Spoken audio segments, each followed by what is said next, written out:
அனைவருக்கும் கோபிநாத்தின் அன்பு வணக்கங்கள் நண்பர்களே. தமிழ் புத்தாண்டு பிறக்கிறது. அதை நாம் எவ்வாறு வரவேற்க வேண்டும், என்ன பூஜைகள் செய்ய வேண்டும், என்ன தானங்கள் செய்ய வேண்டும், என்ன பொருட்கள் வாங்க வேண்டும் என்று தான் இந்த வீடியோவில் ரொம்ப சுருக்கமாக பார்க்க இருக்கோம். மறக்காமல் இந்த வீடியோவை லைக் பண்ணிவிட்டு உங்கள் நண்பர்களோட பகிர்ந்துக்குங்க. ஒரு சின்ன வேண்டுகோள் தான். நிலைவாசல் வழிபாடு அப்படின்ட்டு நம்மளுடைய பாரம்பரியத்தில் எப்போவுமே உண்டு. அந்த வகையில் இன்று மாலை நிலைவாசலை நல்ல பன்னீர் கொண்டு சுத்தம் செய்து வைத்து கொள்ள வேண்டும். புத்தாண்டன்று காலையில் நேரமே எழுந்திரிச்சு மாவிலை தோரணம் கட்ட வேண்டும். சந்தன குங்குமம் எல்லாம் வைத்து நிலைவாசலுக்கு இருபுறமும் 2 விளக்குகளை ஏற்றி நிலைவாசல் பூஜை செய்ய வேண்டும். அந்த பூஜைக்கான பதிவு நம்ம சேனலில் முன்னாடி இருக்கு, பார்த்துக்குங்க. அதே போல் ரொம்ப முக்கியமான விஷயம் அப்படின்னா, பூஜை அறையில் வாழை இலையில் விரித்து அதிலே பச்சரிசி பரப்பி அதன் மீது கலசம் அமைத்து வழிபாடு செய்தல். கலசத்திலே நமது குலதெய்வம் அல்லது இஷ்ட தெய்வத்தை ஆவாகனம் செய்து நம்ம வழிபாடு செய்கிறது அப்படிங்கிறது ரொம்ப சிறப்பு. கலச வழிபாட்டுக்கு மகிமை அதிகம். அதனால தான் நிறைய பேர் குறிப்பிட்டு சொல்லுவாங்க, தற்காலிக கலசம் தான் நீங்கள் அமைத்து வழிபாடு செய்யலாம். அருகாமையில் ஒரு நிறை சொம்பு தண்ணீர் வைத்து விட வேண்டும். இந்த தண்ணீருக்கு இந்த ஆண்டு பற்றாக்குறை வரக்கூடாது, நல்ல மழை பெய்ய வேண்டும், நல்ல விவசாயம் செழிக்க வேண்டும் என்று மனதில் வேண்டிக் கொண்டு நீங்கள் அதை வைத்து விடலாம். இப்போ நம்ம இந்த பொருட்கள் சொன்னோம் இல்லையா, இப்போ கலசம் வச்சு இருக்கோம், பக்கத்தில் நிறைய சொம்பி தண்ணி வச்சுருக்கோம் அப்படின்னா அதை சுற்றி நிறைய பழ வகைகளை எல்லாம் வைத்து நம்ம வழிபாடு செய்யலாம். மங்கள பொருட்களான சந்தன குங்குமம் எல்லாம் வைக்கலாம். நம்ம வீட்டில் தங்க நகைகள் இருக்குது அப்படின்னா வைத்து வழிபாடு செய்யலாம். நல்ல ஞாபகம் வச்சுங்க. இது நாளே என்ன பண்ணுவோம் அப்படின்னா, கனி காணுதல்னு சொல்லிட்டு இரவு தூங்கும் போதே ஒரு தாம்பூலத்தில் கனிகள், நகைகள், இனிப்புகள், கண்ணாடி, இறைவனுடைய திருவுருவ படம், இந்த மாதிரி எல்லாம் வைத்து காலையில் எழுந்திரிச்சு முகம் அதில் பார்ப்போம் இல்லையா.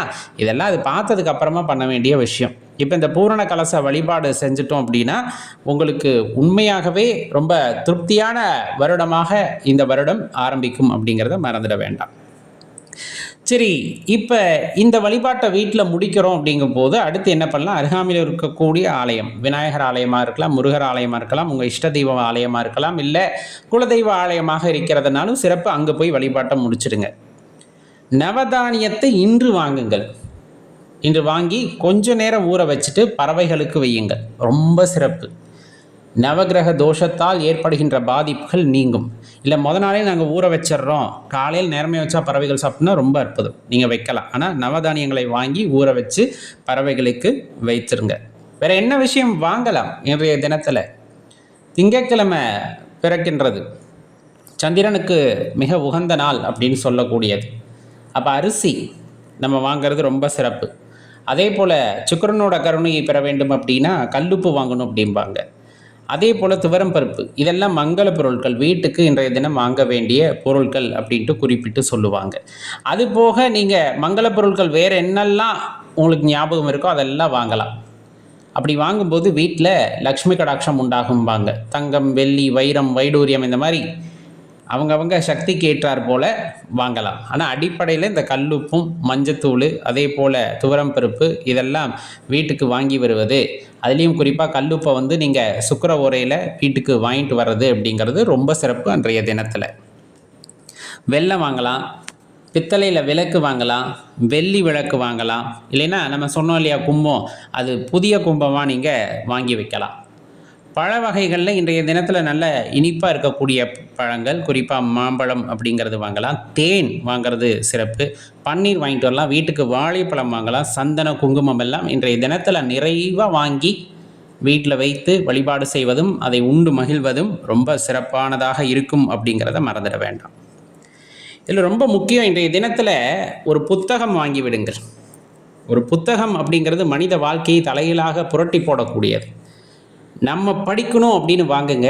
அந்த புத்தகம் தான் நம்மை தேர்வு செய்யும் அப்படின்னு சொல்லுவாங்க. யார் படிக்கணுன்னு இருக்கோ அவங்க வீட்டுக்கு தான் அந்த புத்தகம் போகும் அப்படிம்பாங்க.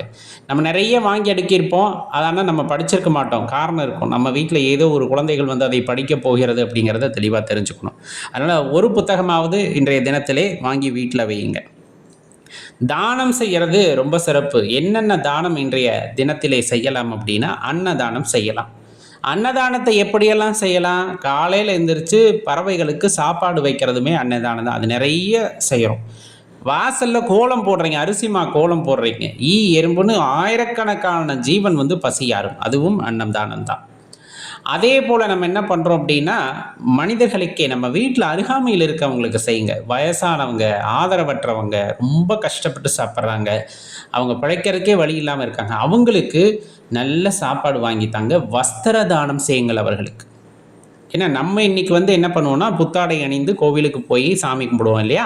அந்த மாதிரி நம்மளால் முடிஞ்ச காசை போட்டு ஒரு சின்ன வஸ்திரம் வாங்கி அவர்களுக்கு தானமாக கொடுங்கள். தானமாக கொடுக்கும்போது எந்த புகைப்படமும் எடுக்காதீங்க, வீடியோவும் எடுக்காதீங்க. அதற்கான பலனே இருக்காது. இன்னொன்று, அவங்க மனசு ரொம்ப நொந்துடுறாங்க அப்படின்னா அந்த தானமே தவறானதாக போய்விடும். அதனால் அதை பண்ணுறத தவிர்த்துக்கலாம். மரத்துக்கு தண்ணீர் ஊற்றுவது அதுவும் தானம்தான், அதுவும் தானம்தான். அப்போ மறக்காமல் அதை செய்யலாம். அதே போல் நாய்க்கு உணவு வைக்கிறது அது சாயந்தர நேரத்தில் பண்ணலாம், தப்பு கிடையாது. கோவில்களுக்கு எண்ணெய் வாங்கி கொடுக்கறது அது ரொம்ப முக்கியம். கோவிலுக்கு வந்து அர்ச்சனைக்கு பொருட்கள் வாங்கி தரலாம், எண்ணெய் வாங்கி தரலாம், நெய் வாங்கி தரலாம். இது போல் தானங்களை செய்யலாம். கோவிலில் உழவார பணி செய்கிறது அப்படிங்கிறதையும் இன்றைய தினத்தில் செய்கிறது ரொம்பவே சிறப்பான விஷயம். இல்லைன்னா விளக்கு தானம் செய்கிறது அப்படிங்கிறது இந்த புத்தாண்டு நாளில் செய்கிறது ரொம்ப சிறப்பான விஷயம். அதனால் அதை மறக்காமல் செய்யுங்க. இது மாதிரி நிறைய விஷயங்கள் இருக்குது. இதையெல்லாம் கடைபிடித்து வரும்போது கண்டிப்பாக இந்த புத்தாண்டு நமது வாழ்க்கையிலே ஒரு பெரிய மாற்றத்தை உண்டு செய்யும், செல்வ செழிப்பை உண்டாக்கும் அப்படிங்கிறத மறந்துடாதீங்க. எல்லாத்துக்கும் மேலே இதெல்லாம் நம்ம செஞ்சுருந்தாலும் மறக்காமல் செய்ய வேண்டிய ஒரு விஷயம் அப்படின்னா, குடும்பத்தோடு அனைவரும் அமர்ந்து இனிமையாக பேசி ஒரு நேர உணவை அனைவரும் அமர்ந்து சாப்பிடுங்கள். குடும்பம்னா இப்போ 2 பேர் 3 பேர் சேர்ந்தது குடும்பம் அப்படிங்கிற அளவுக்கு ஆயிடுச்சு.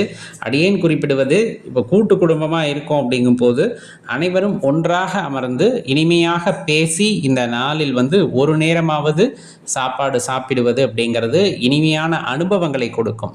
அந்த ஞாபகங்கள் எப்பொழுதுமே நிலைத்திருக்கக்கூடியதாக இருக்கும் அப்படிங்கிறதுல மாற்று கருத்தே இல்லை. அதே போல் கூட்டு பிரார்த்தனை செய்ய முடியுது அப்படிங்கும்போது, கூட்டு பிரார்த்தனைனா உங்களுக்கு தெரிஞ்சிருக்கும். நம்ம தனித்தனியாக ஆலயங்களுக்கு போகிறோம் அல்லது பூஜை அறையில் சாமி கும்பிட்றோம் அப்படிங்கிறத தாண்டி வீட்டில் இருக்கிற அனைவருமே ஒரே நேரத்தில் போய் இறைவனுடைய நாமத்தை சொல்லி அவருடைய பெருமைகளை பாடி பிரார்த்தனை செய்தல் அப்படிங்கிறது சிறப்பானதாக இருக்கும். அந்த சிறப்பான பிரார்த்தனையிலே உலகம் அமைதியாக இருக்க வேண்டும்.